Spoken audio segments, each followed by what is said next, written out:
तुमच्यासाठी गणपती म्हणजे काय? गणपती हे आमचे आराध्य दैवत आहे. गणपतीला पहिला नारळ ठेवतो आणि मगच पुढे जातो. आणि तुमचं आणि गणपतीचं नातं काय मग? श्वास आहे आमचा गणपती म्हणजे. तन मन धन अर्पण करून त्या गणपतीसाठी हार बनवलेला असतो. आपला हार गणपतीपर्यंत पोहोचणं हे आपलं मोठं नशीब आणि भाग्य आहे. बोलल्या मोदकेश्वराच्या गणपतीने लालबागच्या राजाला फोन केलाय की आमच्या इथली मुलगी तू करून घे, खाली उतरूशीच वाटत नाही. नमस्कार मंडळी, गणेशोत्सव ही फक्त मूर्ती नाही तर भावना आहे. तर आज आपण भेटणार आहोत अशा व्यक्तींना जे साध्या फुलाच्या पाकळीपासून ते मोठा हार बनवतात. गायत्री काकी कशा आहेत? मजेत. नमस्कार. तर या आहेत गायत्री काकी. तर जाणून घेऊया यांच्या गणेशोत्सवाचा उपयोगी. तुमच्यासाठी गणपती म्हणजे काय? गणपती हे आमचे आराध्य दैवत आहे. आम्ही कुठल्याही याला जाताना प्रसंगाला आनंदाच्या क्षणी असू दे किंवा दवाखान्यात जरी आम्ही साधं जायचं असेल तरी पण आम्ही गणपतीला पहिला नारळ ठेवतो आणि मगच पुढे जातो. आणि तुमचं आणि गणपतीचं नातं काय मग? आमचं आणि गणपतीचं नातं एकदम आमचं श्वास आहे आमचा गणपती म्हणजे. सगळं काय चालतं ते त्याच्या श्वासावरती आम्ही चाललोय. अरे बापरे. तुमची देवाची भावना काय असते? म्हणजे गणपतीला हा हार जाणार आहे तर हे फुल देवाच्या चरणी जाणार आहे, तुमच्या मनात काय चाललेलं असतं तेव्हा? आमच्या मनामध्ये चाललेलं असतं की जेव्हा हा हार गणपतीच्या गळ्यात पडेल तेव्हा तो हार व्यवस्थित दिसेल की नाही आणि समोर उंची वगैरे व्यवस्थित दिसते की नाही. समोरचं आपल्याला कोणी बोललं नाही पाहिजे की हार मोठा झाला की छोटा झाला. व्यवस्थित असा अगदी व्यवस्थितपणे आम्ही तन मन धन अर्पण करून त्या गणपतीसाठी हार बनवलेला असतो. गणपतीसाठी हार वगैरे बनवतो तेव्हा एक फुलाचा सुगंध असतो. त्या सुगंधामध्ये तुम्हाला असं वाटतं की ती गणपतीची भक्ती पण असते का?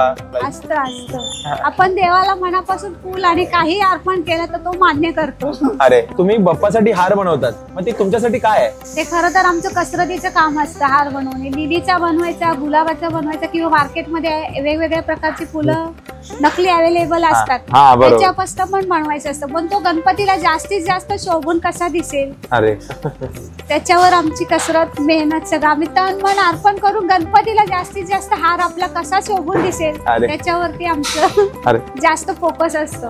खूप काही गोष्टी येतात गणपतीची कामं. मग तुम्हाला ते म्हणजे नॉर्मल डेज मध्ये तुम्ही जेव्हा हार बनवतात आणि गणेश चतुर्थीमध्ये तुम्ही हार बनवतात तेव्हा काय फरक असतो त्याचा?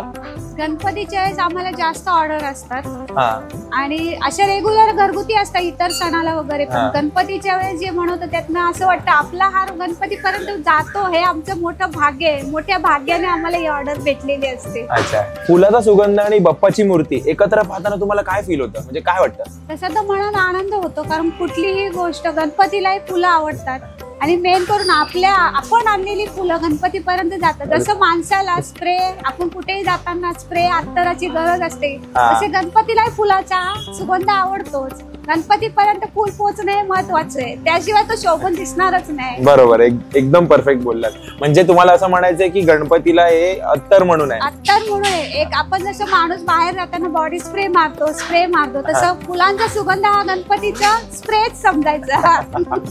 जेव्हा गणपतीचा म्हणजे गणपतीला तुम्ही बनवलेला हार तुम्ही पाहतात तुमच्या डोळ्यांनी आणि तुमच्या मनात ती जे काय असतं मनाला समाधान वाटतं की नाही आज आपण बनवलेला हार बाप्पापर्यंत व्यवस्थित पोहोचलाय, यापेक्षा दुसरं काही नकोय.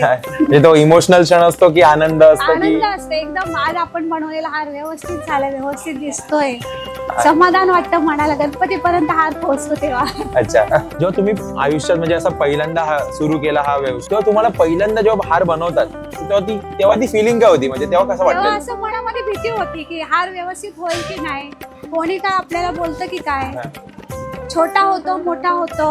कारण बोलणारे 100 जण असतात, बघणारा करणारा एकच असतो. त्या करणाऱ्याला पण डोक्यात असंख्य विचार चालू असतात. व्यवस्थित झाला पाहिजे, व्यवस्थित आपला हार गणपतीपर्यंत पोहोचणं हे आपलं मोठं नशीब आणि भाग्य आहे. अच्छा.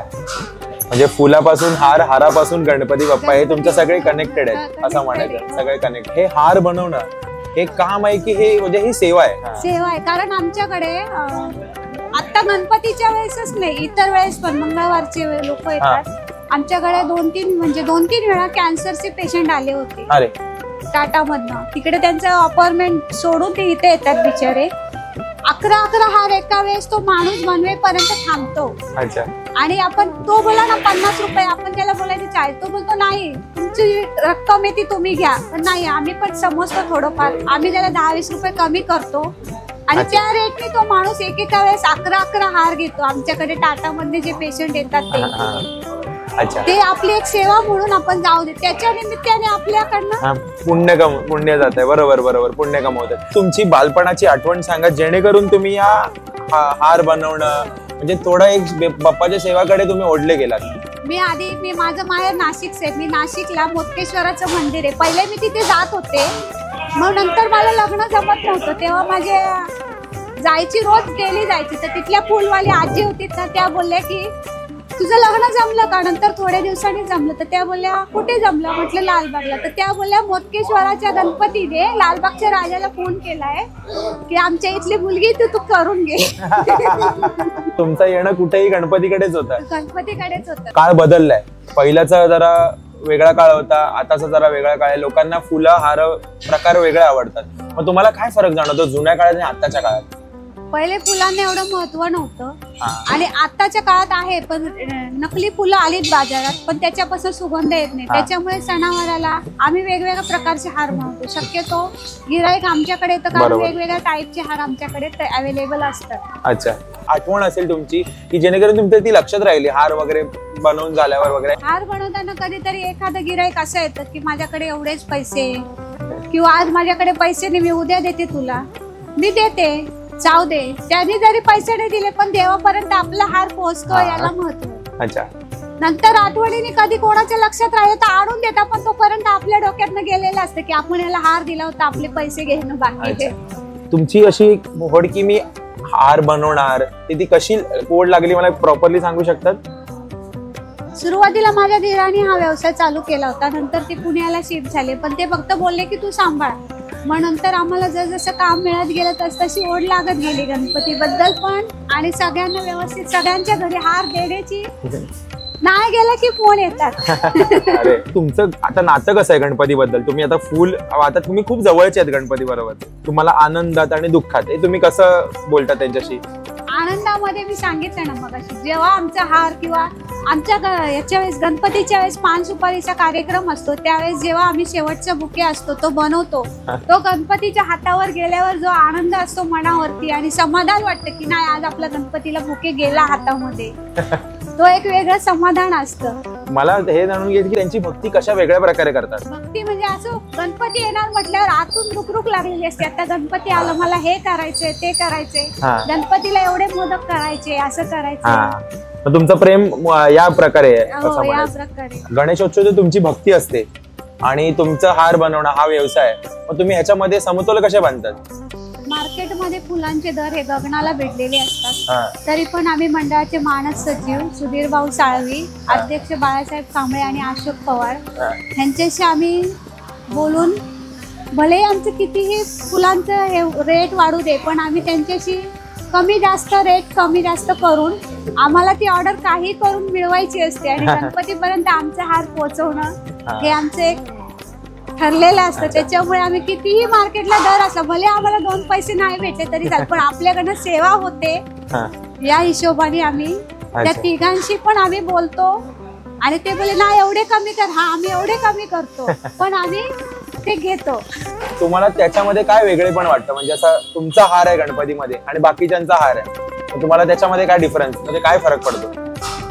फरक असा नाही, मनाला समाधान वाटतं. दुसऱ्याने पण शेवटी तो त्याच्या मनाने काहीतरी हे असेल तेव्हा सेवा समजून किंवा काहीतरी आत्मनिर्भरता असून म्हणून त्यांनी पण हार घातलेला असतो आणि त्याच्यामध्ये आपला पण जातो. जेवढा गणपतीला हार घातलेले असतात तेवढा छान उठवून दिसतो, प्रसन्न वाटतं गणपतीला बघितल्यावरती. तुमच्या गणेशोत्सव जे संपल्यानंतर आपली एक थोडं फुलं राहतात, मग तेव्हा तुमचं काय फिलिंग असतं? म्हणजे तुम्हाला काय वाटतं सगळं गणपती गेलाय वगैरे? गणपती बाप्पा गेल्यावरती असं वाटतं की जसं एखाद्याच्या घरी दुःखद निधन होतं तसं अक्षरशः इथे पूर्ण एरिया सुमशान झालेला असतो, खाली उतरूशीच वाटत नाही. अरे बापरे, उगाच बाप्पा गेला, अजून 5 दिवस तरी राहायला पाहिजे होता, 4 दिवस तरी राहायला पाहिजे होता. म्हणजे आपला घरातला माणूस गेला असं तुम्हाला वाटतं? दुःख होतं खूप, खाली एकदम कोणीच नसतं, एकदम शांतता असते, वाईट वाटतं खूप मनाला.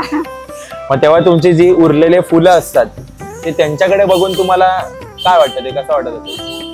असं वाटतं की जोपर्यंत गणपती होता तोपर्यंत आपले हार वगैरे व्यवस्थित गणपतीपर्यंत जात होते, कोणाच्या पण हाताने किंवा कमी जास्त रेट करून का होईना, पण ती सेवा म्हणून किंवा काही म्हणून बाप्पापर्यंत हार जातात हे मनाला आनंद वाटत होतं, समाधान वाटतं. पण जेव्हा गणपती जातो तेव्हा पूर्ण आमचा धंदा पण घेऊन जातो. जर एकदा तुमच्या बाप्पा समोर आला, तुम्हाला हार बद्दल विचारला, तुम्ही त्याच्याशी काय बोलाल? म्हणजे कसा संवाद कराल? बाप्पा, तुला आम्ही बनवलेला हार गळ्यात जातोय, पण तो तुला आवडतो ना आवडतो हे काय आम्हाला माहिती नाही, पण आम्ही आमच्याकडनं जेवढ्याच तन्मयतेने श्रद्धेने होईल तेवढं आम्ही बनवते. पण तुला तो मान्य होतोय नाही होतोय ते आम्हाला कसं समजणार? तू एकदा येऊन सांग आम्हाला की तुमचा हार आम्हाला आवडतोय किंवा मी प्रसन्न आहे तुमचा हार घालून गळ्यामध्ये.